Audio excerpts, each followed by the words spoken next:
Y a esta hora ya está conectado a través de nuestra plataforma digital el economista Juan Sebastián Naranjo.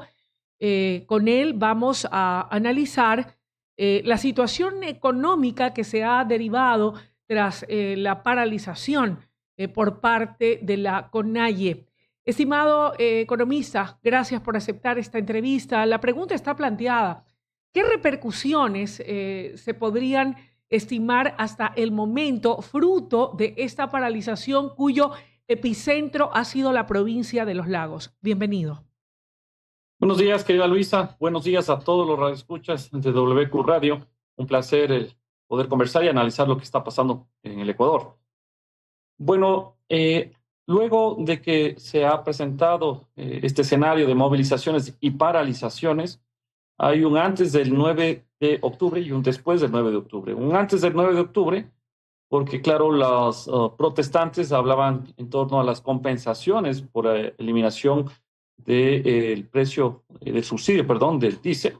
El presidente en el 9 de octubre firma el decreto 180 en el cual efectivamente impulsa una compensación hacia el transporte que utiliza diésel, inclusive el transporte escolar, y luego de eso ya básicamente denota ya más que el interés del pueblo, el interés de la lucha social, un interés netamente personal, subjetivo, un interés político, un interés de denotar más allá del costo que genera la patria, ¿no?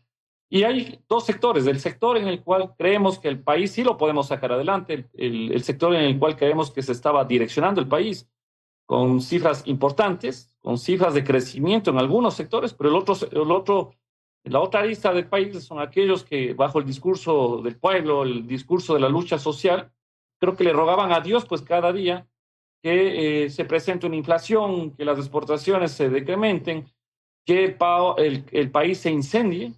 Bueno, el INE en estos últimos días ha presentado cifras en las cuales no ha habido una espiral inflacionario, no llega ni siquiera al 1%, lo cual es positivo. Por el otro lado, el Banco Central del Ecuador ha presentado las cifras en torno al primer semestre del año 2025 con una tasa de crecimiento interesante, cercano al 3.8%, y esperemos pues al final la cuantificación total será al final del ejercicio, al final del año 2025. Ahora, no hay que desconocer, mire usted, que el impacto va a ser más a nivel provincial. Mire usted cuántas personas que hacían comercio en la Plaza de los Ponchos en Otavalo estarán muy afectadas. Son 2 o 3 fines de semana que ya no han podido vender, y usted sabe que al pequeño artesano, al pequeño productor, el no vender un día es casi una cuasi quiebra, ¿no? No hay cómo desconocer además que el productor agrícola que con sus vacas producía su leche y salía a vender en las grandes ciudades, ha tenido inclusive que llegar a eliminar su producto, ¿no? Ha tenido que arrojar producto a las sequías. Y más afectaciones, el tema de la exportación de flores y otros productores y otros sectores afectados luego de esa paralización. Sin embargo, a nivel macro, a nivel nacional, gracias a Dios no es que se ha logrado regar ese ánimo de paralizar el país. Y yo creo que eso es por la coherencia del presidente Noboa. Y digo de coherencia, ¿por qué? Porque usted regrese a ver a la provincia de Chimborazo, Cotopaxi, Tungurahua, y estas provincias que son de la misma manera pueblos indígenas, agricultores, ganaderos, pues sus actividades siguen normales. Y habrá una lógica, ¿no? Yo creo nuevamente que la respuesta a eso es que hay una coherencia. Coherencia porque se elimina el subsidio, dice, pero también ha habido la coherencia pues para eliminar el tamaño del Estado, para reducir el tamaño del Estado, al pasar de 20 ministerios a 13 ministerios. Coherencia para pasar de 9 subsecretarías a 3 subsecretarías. Coherencia para, sabiendo que el país no puede año a año seguirse endeudando, haciendo más reformas tributarias, afectando el bolsillo de los ecuatorianos, decirle a sectores como el atunero: señores, no les podemos seguir subsidiando la electricidad. Así que nuevamente hay coherencia. Coherencia en hacer auditorías de empresas públicas, coherencia en regresar a ver a la Secretaría de Compras Públicas y decir: vea, parece que aquí hay sobreprecios, vamos a hacer algo, vamos a generar nuevos candados de control para que no pase lo que ya ha pasado durante muchos gobiernos. Así que yo creo que ese tipo de coherencia ha sido la que no ha logrado que el paro del año 2025 tenga la misma afectación de los paros del año 2019 y 2022. Entiendo perfectamente. Y eso sin duda es alentador. También lo es el hecho de que el Fondo Monetario Internacional luego de las revisiones del manejo de la economía en el país, finalmente haya decidido que en breve se podrá contar con ese desembolso de 600 millones de dólares, estimado economista Naranjo. Ahora, hay otro tema que me gustaría poder conocer y escuchar su opinión, y es el de la importancia de la ley del fortalecimiento crediticio del BIES, que tiene algunos artículos polémicos que están siendo objetados por la oposición y también por quienes de una u otra manera se sienten amenazados en sus prerrogativas y en sus prebendas. Por ejemplo, entre esos artículos polémicos está la venta de la cartera vencida, el endeudamiento con garantías de activos, cambios en el nombramiento de autoridades y el financiamiento de gastos operativos. ¿Existe razón para rechazar esta ley de fortalecimiento crediticio del BIES? Bueno, querida Luisa, antes de pasarnos al tema de la ley de fortalecimiento, para terminar el tema de las paralizaciones, yo quería también topar un tema porque los ecuatorianos somos de memoria muy cortoplacista. ¿De dónde nace también un déficit? ¿Por dónde nace la reducción de gastos? Yo quiero que regresemos a ver a esta historia bonita que comenzó con estos amigos conocidos como los Díaz Unidos. La intención de los amigos Díaz Unidos era que se elimine la explotación del Yasuní TT, pero por el otro lado nos vendían la idea de que el mundo va a colaborar con el 50% de ingresos que el Ecuador dejaría de percibir. Este discurso era romántico, era un discurso que parecía hasta de Hollywood, ¿no? Pero ¿qué pasó? Que, bueno, la Corte Constitucional, que a veces es merengue, a veces no es merengue, dio paso, hubo la consulta, se aprobó la consulta, el Ecuador dejó de explotar el Yasuní TT, pero y la oferta del 50% de compensación para los ingresos petroleros, sabiendo que el Ecuador es un país en vías de desarrollo que dólar a dólar nosotros necesitamos como Estado. Bueno, esa oferta de la compensación del 50% quedó como polvo barrido por el viento del olvido. Y es raro porque los mismos líderes que salían con la bandera, la bandera ambientalista, ¿no? A decir que el Ecuador puede salir adelante, son los mismos líderes que, habiendo afectado $1.000 millones en los ingresos petroleros al Ecuador, son los mismos que no quieren que se reduzca el gasto. Entonces a ellos hay que decirles, señores, pero ¿qué pasó con la compensación del 50% que iba a venir para el Ecuador? Líderes como Isa, líderes como Vargas, todos ellos se llenaban los auditorios hablando de que el Ecuador no iba a haber ningún tipo de desequilibrio fiscal. Entonces, a ellos también es bueno que los ecuatorianos hagamos memoria y que todos ellos que buscan generar hoy por hoy credibilidad, también sería bueno hoy por hoy preguntarles qué pasó con aquella compensación, ¿no? Ahora, pasándonos del tema en torno a la ley de fortalecimiento económico, bueno, hay algunas aristas en las cuales se toma el tema. La primera arista es la liberalización de los fondos previsionales. Ya hay dictámenes de la Corte Constitucional en donde ya ha habido fondos, inclusive que hoy por hoy, estando siendo administrados por el BIES, han pasado a ser administrados por sus propios aportantes. Entonces ya hay dictámenes que dan respaldo a que esto no puede ser inconstitucional. Y la verdad no me preocupa a mí cuando se habla de que la cartera se podrá encapsular y venderla. Yo no sé qué tipo de vulneración de derecho fundamental o vulneración de derechos que están en la Constitución podrían percibirse. Al final usted regresa a ver en el sector privado, es un hábito que las entidades financieras lo que hacen es que liberan la cartera de no tan buena calidad, obtienen liquidez y vuelven a colocar en torno a generar un rédito económico. Entonces, yo no sé qué tipo de vulneración de derecho fundamental o derechos constitucionales podría haber en ello. ¿Usted cree Por que...? el otro lado, Sí, sí, continúe, por favor.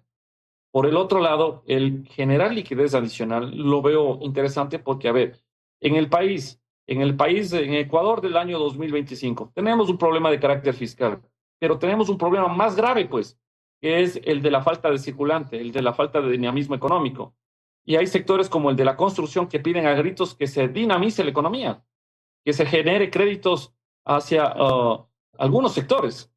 Y el hecho de que el IES pueda impulsar créditos a los aportantes del IES, ¿sí? Con créditos preferenciales o teniendo liquidez adicional, esto además va a empujar a que la otorgación de créditos se dinamice el sector de la construcción. Y si se dinamiza el sector de la construcción, ese es un efecto multiplicador en la economía ecuatoriana.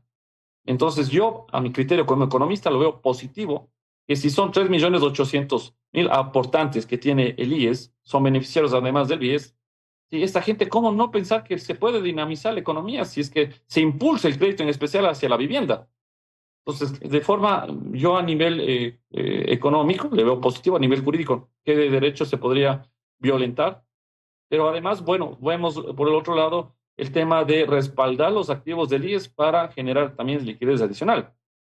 Ya, pero nuevamente es una práctica que las entidades financieras privadas así lo hacen, ¿no? Garantizan en sus activos para tener liquidez adicional a tasas preferenciales cuando se habla a nivel internacional. ¿Qué de nuevo se está haciendo? ¿Qué diferente hace que una entidad del sector privado que es eficiente, que genera utilidad, no deja de hacerlo, ¿no?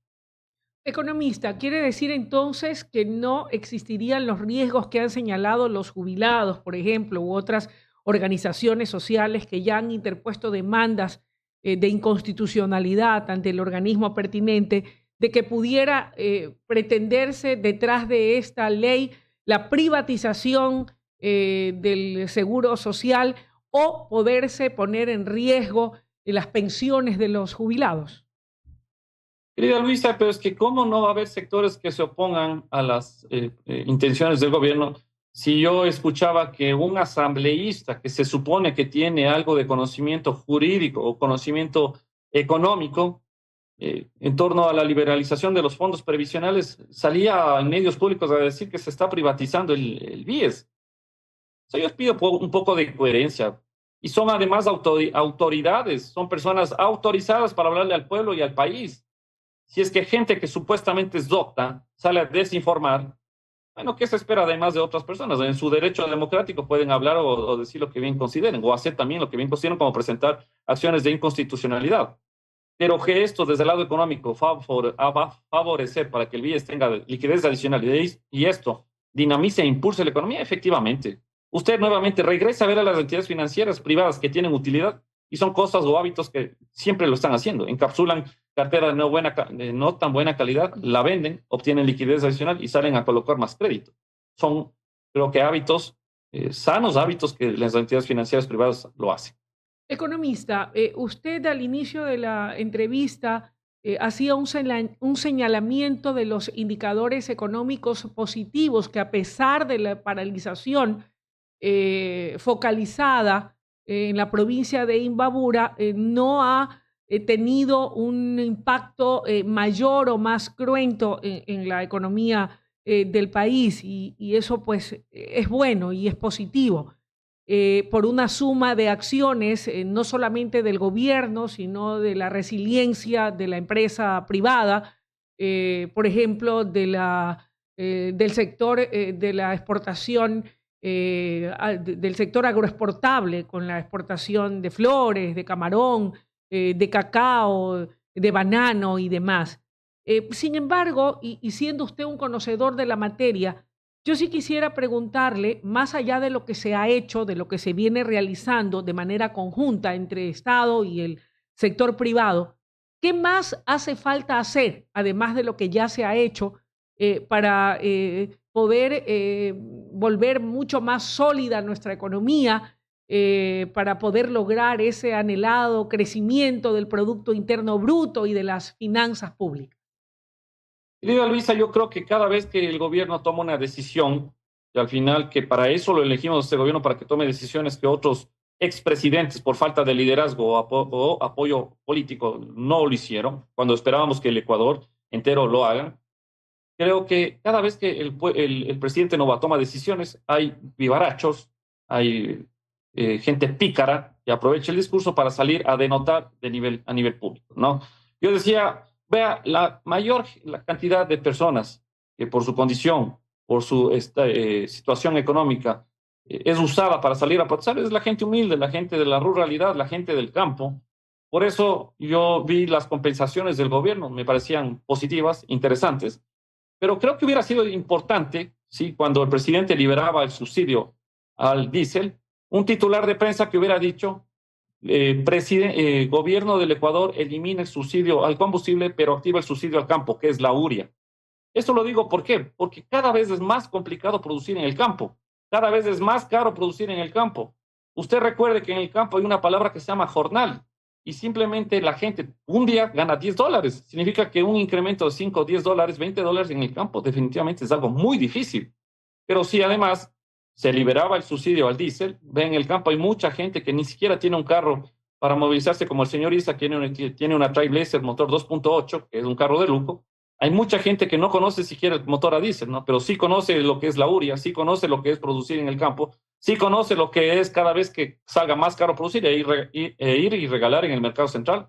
Así que hubiera sido muy bueno que el gobierno genere este tipo de compensación a nivel del campo, porque al final este tipo de políticas son las que la dinamizan la economía, son las que dinamizan la microeconomía, ¿no?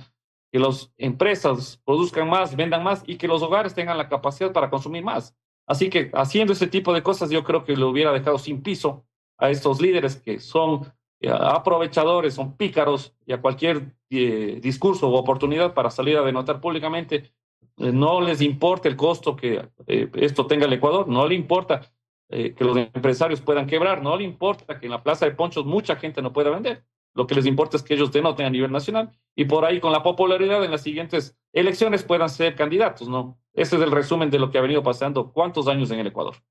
Economista Naranjo, ¿cuán importante es para lograr el mayor apuntalamiento de la economía del Ecuador contar con una nueva constitución? Esto a propósito de que el próximo 16 de noviembre el soberano deberá ir a las urnas para responder si quiere o no ir a una constituyente.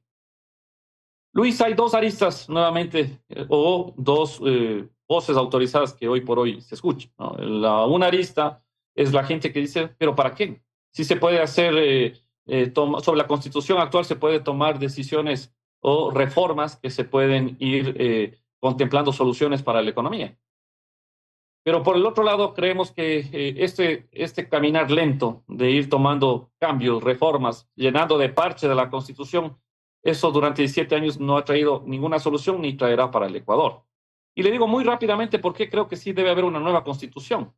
Le digo porque cuando uno ha estado en el extranjero, dentro de un directorio, pensando en qué país se puede invertir, le voy a resumir por qué no podrían invertir en el Ecuador. Uno, porque usted en las noticias sale a ver que hay jueces vendidos y entonces cuando hay un tipo de litigio, ¿sí? La inversión extranjera no cree en la justicia ecuatoriana. Por ello es que es importante el arbitraje internacional. Dos, porque ven las noticias que en el año 2024, como el sector estratégico es un monopolio del Estado, ¿sí? Y no, el Estado no logra llegar a toda la necesidad de toda la población. La economía decreció un 0.8% porque no hubo este servicio básico en el Ecuador. Entonces, la necesidad de que el sector privado esté en el sector estratégico, segundo punto, claro. Tercer punto, porque a nivel de la justicia, los delincuentes se saben más que de memoria, más, yo creo que todos los días, en vez de rezar el Padre Nuestro, el Ave María, saben de memoria qué es la presión preventiva, saben cuáles son las garantías jurisdiccionales, saben inclusive cuánto deben pagar por una acción de protección si es que caen presos. ¿Usted cree que con esa realidad, no solo el inversionista extranjero, sino el inversionista nacional, de dejar aquí $10 o sacar afuera del país $10, ¿usted qué decisión cree que está tomando? Son tres razones mediante las cuales son potentes, pero además tengo dos razones adicionales. Los inversionistas extranjeros comienzan a ver la historia del Consejo de Participación Ciudadana y se encuentran por ahí con genios como Cura Tuárez, donde hacía negociados. Cuarta razón, eso no es necesario que haya un Consejo de Participación Ciudadana cuando al final no termina siendo de participación ciudadana, ¿no? Sino de participación de ciudadanos que se prestan para representar a partidos políticos. Y una quinta razón es que el Consejo, que hay un poder que direcciona las elecciones, que recibe recursos, pero al final del día termina siendo inclusive a veces un espacio para partidos políticos que mal utilizan este poder del Estado y claro, ningún beneficio ni ha hecho ni hará para el país. Así que una constitución en la cual nos pone trabas a los inversionistas, una constitución en la cual le vuelve al Estado superpoderoso, una constitución en la cual el empresario, el emprendedor, el que tiene su capital privado, tiene que pedir permiso al Estado para invertir, para hacer cualquier cosa a modo de patrón, esto no creo que nos va a llevar a ninguna parte, ¿no? Así que nuevamente es necesario que haya una reforma exactamente por lo que estamos viviendo, porque hay líderes que se toman las calles, porque hay líderes que no le importa lo que pase al Ecuador porque hay medidas preventivas, porque hay acciones de protección, porque todo eso permite que el Ecuador durante muchos años llegue en caos. Y eso que gracias a Dios hay mayoría en la Asamblea. Imagínense donde partidos de tinte socialista tuvieran la mayoría de la Asamblea, lo que hoy por hoy tuviéramos que vivir, ¿no? ¿Qué tipo de cambios? ¿Qué tipo de cambios son los que se requiere en esa nueva constitución? ¿Tiene que ser una constitución enorme con más de 400 puntos como la actual? ¿Tiene que ser una constitución menos garantista de derechos, más práctica? ¿Cuál debería ser el alma, la esencia, el espíritu de esa nueva constitución para que permita un real y verdadero crecimiento de la economía? Una constitución donde el sector privado se siente cómoda. Una constitución donde se le garantice el derecho al ciudadano de bien. Una constitución donde no se le otorgue derechos a quien se le ocurra en la mente, ¿no? Derechos a la naturaleza, derechos a los delincuentes, derechos, garantías. Una constitución en donde, escuchaba el otro día un jurista, me parecía interesante esto, replicar, decía que las constituciones de países de primer mundo te dicen que deberías tomarte un té. Constituciones de países en vías de desarrollo, peor con tinte socialista, no solo te dice que deberías tomarte un té, sino te dice que deberías tomarte un té con 2 tazas, con 2 cucharadas de azúcar a tal grado de ebullición. En otras palabras, te regula todo. Porque eso es lo que hacían los países de tinte socialista. Hacían que el ciudadano esté regulado en todo ámbito, índole o momento.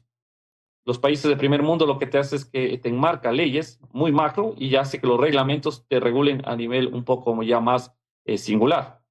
Esta constitución que se tendrá que trabajar, es momento para actualizar el código de trabajo, es momento para, como en este hoy por hoy, ¿no es cierto? Luego del paro, ¿quién es el gran héroe de la patria? Yo creo que los grandes héroes de la patria son los empresarios, son los emprendedores, son toda esa gente valiente que no importando lo que está pasando, el país tiene que levantarse, exponiendo su vida para seguir adelante, para llevar el pan de cada día a las mesas.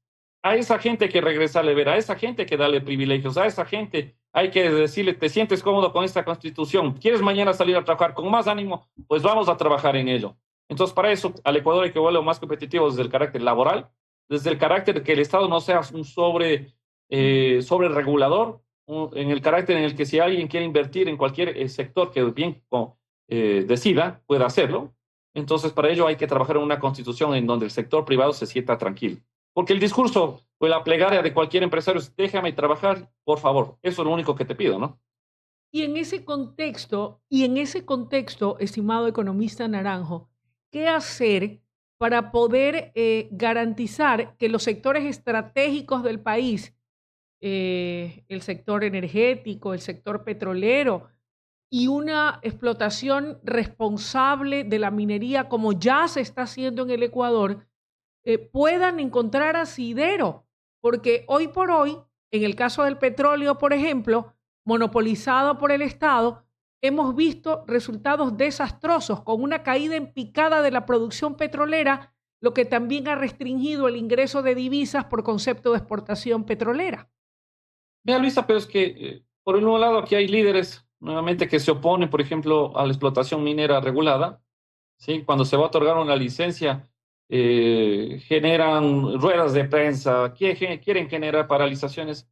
Pero y la pregunta es, ¿qué están haciendo por la minería ilegal? ¿Qué están haciendo por aquellos grupos delictivos que están explotando al Ecuador y que no tienen una sola regulación? O sea, no hay coherencia en lo que se sale a hablar, no hay coherencia en lo que se quiere corregir, ¿no? Al regulado sí, pues no le demos permiso, al regulado sí, opongámonos, pero ya que no está regulado y al que es ilegal. En el sector petrolero tenemos un decrecimiento en la producción petrolera, ¿no? De la misma manera, en el mismo sentido, la producción del Yasuní. Como somos un país que nos sobra el dinero, pues vamos, afectemos toda la explotación del Yasuní TT, ¿no? Entonces no hay coherencia entre lo que se hace y lo que se dice y lo que se pide, ¿no? Se eliminó la producción petrolera. Por el otro lado, me opongo a que el Estado deje de gastar, porque somos de Ecuador y porque a mí me parece, ¿no? Ese es el discurso de muchos líderes opositores del gobierno. Cuando no hay coherencia, yo sí pediría que el mundo ha evolucionado y a estos líderes hay que pedirles que también evolucionen sus mentes. Consecuentemente, y creo que bien valdría la pena decidir de manera responsable e involucrarnos e informarnos del alcance que tiene un evento que sin duda va a ser trascendental al momento de buscar un cambio realmente transformador para el país en cuanto a su estructura, en cuanto a las facultades y capacidad que un nuevo marco constitucional va a brindar al Estado ecuatoriano como tal para su crecimiento. Tal vez pedirle un mensaje, estimado economista Naranjo, del porqué de la importancia de ir a una constituyente. Nuevamente, yo creo que el Ecuador, estamos llenos de gente muy trabajadora, el Ecuador estamos repletos de gente soñadora, emprendedora, y no es justo para nosotros que un partido político no nos permita avanzar. Y para que esta realidad no continúe, es momento en el cual las reglas del juego deben cambiar. Cambiar porque hay espectros dentro de la Constitución que le permite a un solo partido político no dejarnos vivir en paz y no dejarnos avanzar en paz.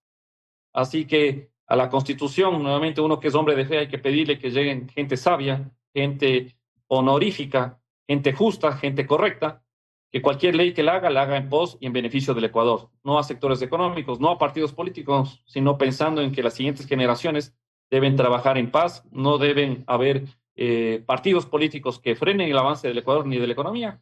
Así que esperemos que Dios quiera que así sea. Muchísimas gracias por la deferencia que siempre tiene para con nosotros para poder abordar estos temas de coyuntura política y económica muy importantes. Gracias, estimado economista Naranjo, y que tenga un buen día. Excelente día, Luisa. Dios bendiga al Ecuador. Amén, que así sea. Y bien, amigos, de esta manera vamos a poner punto final a la presente entrega informativa. Agradecerles, como siempre, la deferencia de su sintonía e invitarles a que sigan junto a nuestra programación, la de WQ Radio, la mejor. Con esta servidora será Dios mediante hasta el día de mañana. Se les quiere y les llevo aquí en mi corazón. Buenos días.